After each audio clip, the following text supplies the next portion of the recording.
Welcome back ناظرین.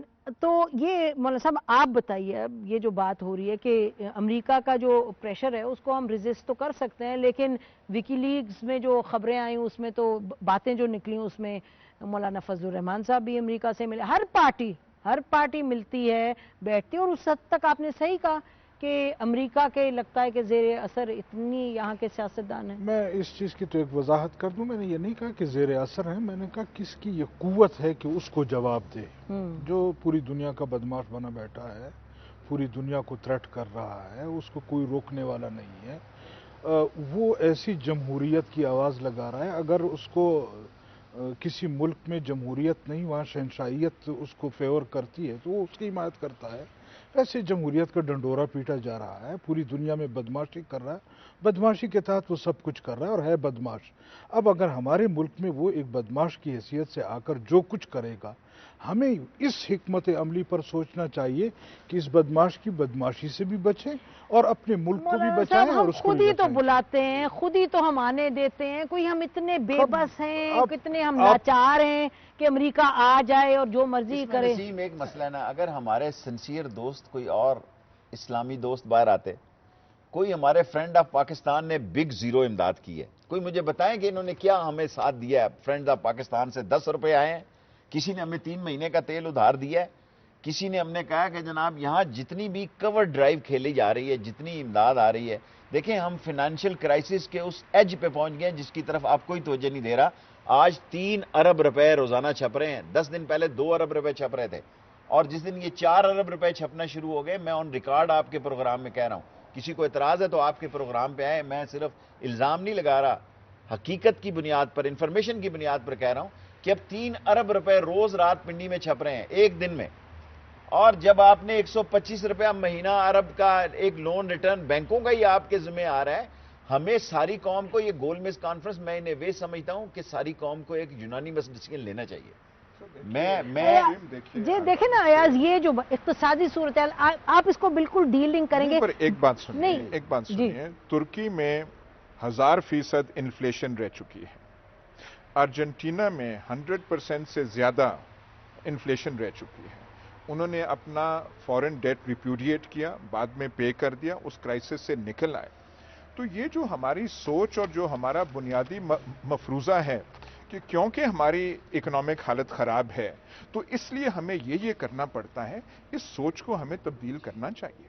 اور پھر اس کا یہ مطلب ہے کہ جو بیساکھیاں ہم باہر کی امداد سے لیتے ہیں, اس کا یہ مطلب ہوا کہ وہی ہمیں اجازت نہیں دیتے کہ ہم کچھ اکنامک فیلڈ میں کچھ فیصلے کریں, اپنے پیروں پہ کھڑے ہونے کی ہم کوشش کریں.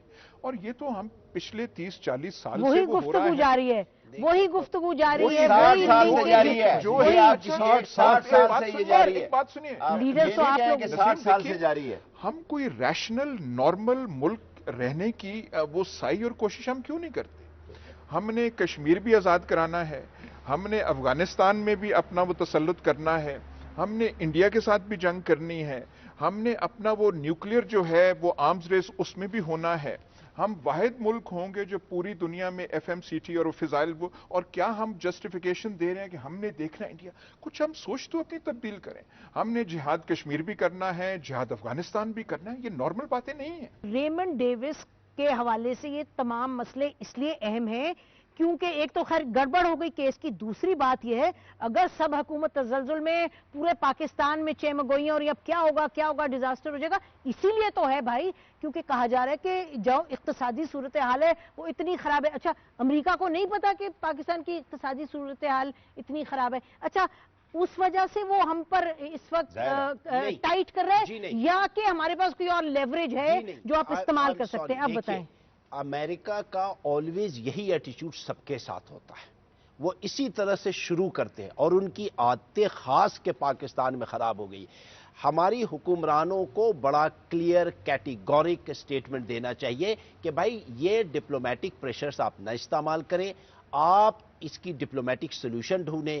آپ نے آج تک اپالوجی نہیں آپ نے کہا ڈپلومیٹک سولوشن ڈھونڈے. جی آپ نے آج تک اپالوجی نہیں ٹینڈر کی, آج تک آپ نے فیملی کو اپروچ نہیں کیا, آج تک آپ نے کمپنسیشن کی بات نہیں کی, آج تک آپ نے یہ نہیں ایڈمٹ کیا کہ ہاں غلطی ہے, وہ ڈپلومیٹ نہیں ہے, ڈپلومیٹک کمیونٹی. اچھا, امریکنوں نے جو ہمیں کہا ہے, ہماری بھی بات ہوئی, امریکنوں نے کہا آپ یہ تو بھول جائیں کہ ہم کہیں گے کسی بھی پوائنٹ پہ کہ غلطی ہے, کیونکہ اگر کہا غلطی ہے اس کا مطلب کہ قانونی طور پہ ہم نے کمٹ کیا ہے. وہ امریکہ نہیں تیار ایکسپٹ کرنے. دیکھیے ہمیں کہنا پڑے مطلب کہ یہ جو بات کریں نا ڈپلومیٹک, میں کہہ رہی ہوں اس طرح سے تو وہ نہیں مانیں. وہ تو ایڈمیٹڈ بات ہے نا. اگر مثال کے طور پر اس کو امیونٹی ہے بھی تو تب بھی وہ جرم تو ہوا ہے نا, وہ تو امیونٹی کی وجہ سے بچ رہا ہے نا. یہ کہنا کہ وہ غلطی نہیں, آپ لوگوں نے تو کہا امیونٹی تو نہیں, میں یہ گزارش کر رہا ہے امیونٹی ہو بھی تو جرم کرو گے تو امیونٹی ملے گی نا, وہ تو ہے اپنی جگہ پر.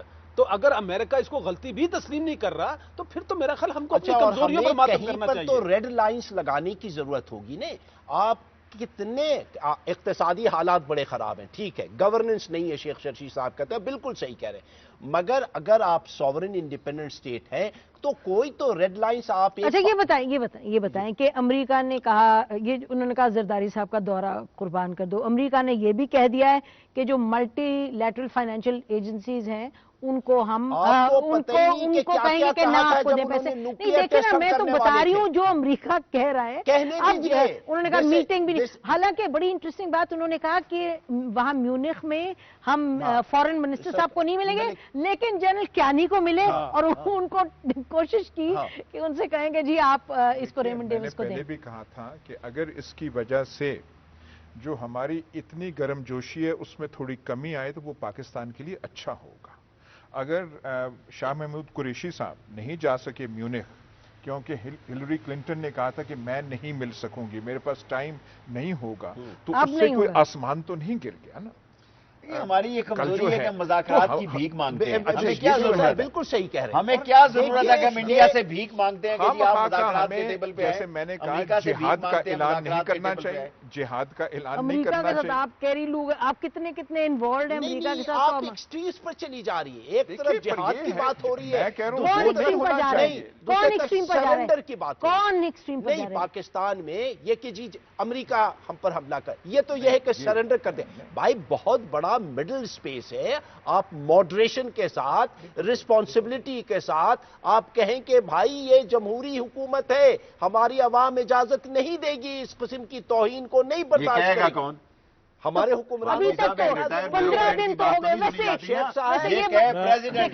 تو مولانا صاحب یہ تو بات مانے, یہ تو بات مانے کہ 15 دن سے ابھی تک وہ ادھر ہی ہے, نہیں تو ہوتا تھا راتوں رات غائب کر دیں. اور بات ہے, دیکھیے ایک بات یہ تو ماننا پڑے گا. نسیم, اگر یہ واقعہ مزنگ چنگی میں نہ ہوتا, کب کا نکل چکا ہوتا, جیل روڈ پہ نہ ہوتا, دن دہاڑے نہ ہوتا, کہیں پارا چنار کہیں اور ہوتا, 3 آدمی کے بجائے 16 مر جاتے. یہاں بہت ایسے ڈرون سٹرائکس وہاں نہیں ہوتی, وہاں پہ سیویلینز نہیں مرتے, تو کیا ہوتا ہے, ہم بالکل آنکھ صرف کر کے نظر کر لیتے. یہ ہماری جمہوریت کی وجہ سے, عوامی جذبات کی وجہ سے, جو پبلک پوزیشن بن گئی ہے اس کی وجہ سے, کوئی نہیں لے سکتا, اور حکومت کے ہاتھ جو ہے اچھی چیز ہے, یہ اچھی چیز ہے, یہ ماننا پڑے گا. میں تو یہ بھی کہوں گا جی مولانا صاحب, کچھ میڈیا کے اندر یہ ڈیبیٹ بھی نہ ہو رہی ہوتی اگر یہ جمہوری ماحول نہ ہوتا. بالکل صحیح کہہ رہے ہیں. اور مشرف کے دور میں بھی میڈیا نے ڈیبیٹ کی جب کرنے دی, ان کو مولانا صاحب کو بولنے دیں. جی جی میں گزارش کروں کہ اس وقت پاکستان جس پوزیشن میں ہے اور جس طرح انہوں نے کہا کہ حکومت دینے جا رہی ہے, اس کے لیے ایک ماحول کریٹ کیا جا رہا ہے کہ کس طرح اس کو واپس کیا جائے, تو ہماری حالت بھی یہ ہے کہ ہم 65 سال کے باوجود ابھی چلنا پھرنا ہم نے نہیں سیکھا, ہم بچے ہیں. انفرادی طور پہ تو ہم آسمان پہ پہنچ گئے, ملک کو نہیں لے جا رہے. ملک کی حیثیت سے میں ایک سجیشن دیتا ہوں کہ اگر ہم نے اپنی عزت بچانی ہے اور امریکن کو بھی یہ باور دلانا ہے کہ بھئی ہم نے قوم کو بھی کچھ منہ دکھانا ہے, تو سیدھا ایک ایشو ہے ہمارے پاس جو عافیہ صدیقی کا ہے, اس کا ڈیمانڈ کریں, گورنمنٹ کرے, پاکستان کرے اس سے کہ اس کو واپس کرو. کس اس میں اس کو رکھا گیا ہے, گو کی نوعیت بالکل جدا ہے, وہ مجرم نہیں ہے, اس کو پاکستان سے پکڑا گیا, پھر